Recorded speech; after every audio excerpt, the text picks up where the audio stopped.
તંત્રની જે દાદાગીરી સામે આવી છે, જેમાં ભાજપના કાર્યકર કાનાભાઈ કાકડિયાને તેણે ધમકાવ્યા હતા. કાનાભાઈને ધમકાવતા ઘરેથી ગુમ તેઓ થયા હતા. શોધખોળ બાદ કાનાભાઈ જૂનાગઢથી મળી આવ્યા છે.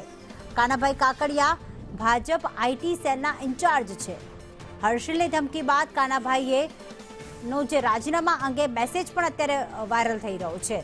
એટલે હર્ષિલે ધમકી આપી અને ત્યારબાદ કાનાભાઈ ગાયબ પણ થઈ ગયા હતા. મળી આવ્યા છે જૂનાગઢથી, પરંતુ હવે રાજીનામાના મેસેજ પણ વાયરલ થઈ રહ્યા છે. મયુર અમારી સાથે જોડાઈ ગયા છે. મયુર, એવી તો શું ધમકી આપી કાનાભાઈને કે તેઓ પહેલા ઘરેથી જતા રહ્યા હતા, ત્યારબાદ મળી આવ્યા છે? શું વિગતો સામે આવી?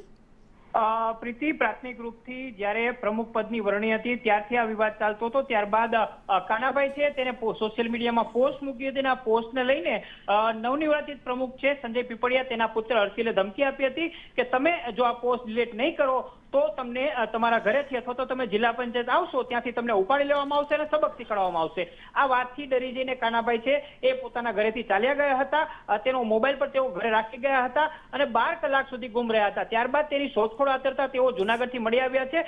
કાનાભાઈ ઘરેથી જતા પહેલા જ પાર્ટીને રાજીનામું આપી દીધું હતું.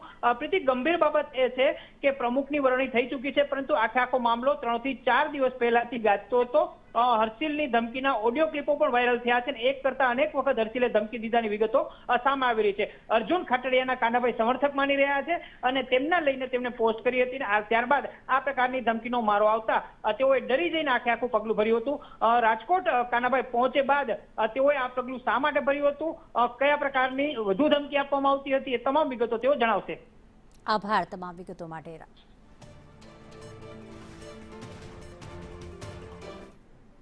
મોરબીના લીલા